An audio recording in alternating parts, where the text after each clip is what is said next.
Ticket to finale നൂറയ്ക്ക് തന്നെ. ഇന്ന് ആര്യനെ മറികടന്നുകൊണ്ടായിരുന്നു നൂറയുടെ പ്രകടനം.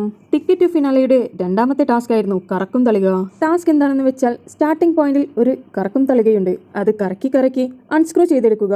ഓപ്പോസിറ്റ് ഫിനിഷിംഗ് ലൈനിൽ അവർക്ക് ഒരു സ്ലോട്ട് ഉണ്ട്, അവിടെ പോയി സ്ഥാപിക്കുക. അവിടെ ടിക്കറ്റ് ഫിനാലയുടെ ഒരു പസിൽ ഉണ്ട്, അത് സോൾവ് ചെയ്യുക എന്നതായിരുന്നു അവരുടെ ടാസ്ക്. ഒരേ സമയം 3 പേരായിരുന്നു മത്സരിച്ചു കൊണ്ടിരുന്നത്.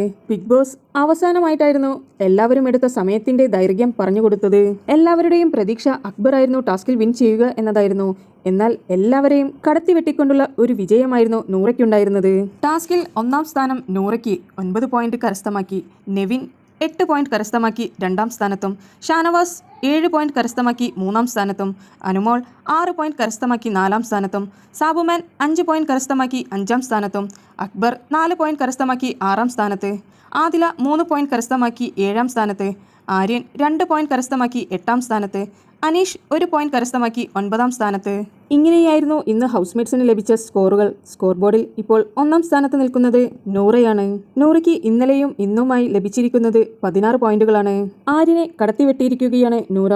ആര്യൻ ഇന്നലെ 1-ാം സ്ഥാനത്തായിരുന്നു ഉണ്ടായിരുന്നത്. ഇന്നലത്തെ ടാസ്കിൽ ആര്യനായിരുന്നു വിൻ ചെയ്തത്. 9 പോയിന്റ് ആര്യൻ ഇന്നലെ തന്നെ കരസ്ഥമാക്കിയിട്ടുണ്ടായിരുന്നു. എന്നാൽ ഇന്ന് ആര്യനെ മറികടന്നുകൊണ്ടുള്ള ഒരു വൻ കുതിപ്പ് തന്നെയായിരുന്നു നൂറയ്ക്കുണ്ടായിരുന്നത്. നൂറ ഒരു വീക്ക് ഗെയിമറാണ്, വീക്ക് കണ്ടസ്റ്റന്റ് ആണ് എന്ന് പറഞ്ഞവരെല്ലാം ഇപ്പോൾ തിരുത്തി പറഞ്ഞുകൊണ്ടിരിക്കുകയാണ്. ഇന്നലത്തെ ടാസ്കിൽ 3-ാം സ്ഥാനം കരസ്ഥമാക്കാൻ വേണ്ടി നൂറ പരിശ്രമിച്ചത് എല്ലാ ഹൗസ്മേറ്റ്സും കണ്ടു കഴിഞ്ഞതാണ്. ഇന്നലത്തെ ആ ഒരൊറ്റ ടാസ്കോട് കൂടി തന്നെ നൂറയുടെ ഇമേജ് മാറി മറിഞ്ഞതായിരുന്നു. ഇന്നത്തെ ടാസ്കും കൂടിയായപ്പോൾ നൂറയൊരു സ്റ്റാറായി മാറിയിരിക്കുകയാണ്. നൂറയുടെ വിജയത്തിൽ നൂറയേക്കാൾ സന്തോഷം ആദിലയ്ക്കായിരുന്നു. ഇനിയും ഒരുപാട് ടാസ്കുകൾ കാത്തിരിക്കുകയാണ്. നിങ്ങൾക്ക് ബിബിയുടെ പുതിയ അപ്ഡേറ്റ്സ് അറിയുവാൻ താല്പര്യമുണ്ടെങ്കിൽ എൻ്റെ ചാനൽ സബ്സ്ക്രൈബ് ചെയ്ത് സപ്പോർട്ട് ചെയ്യുക.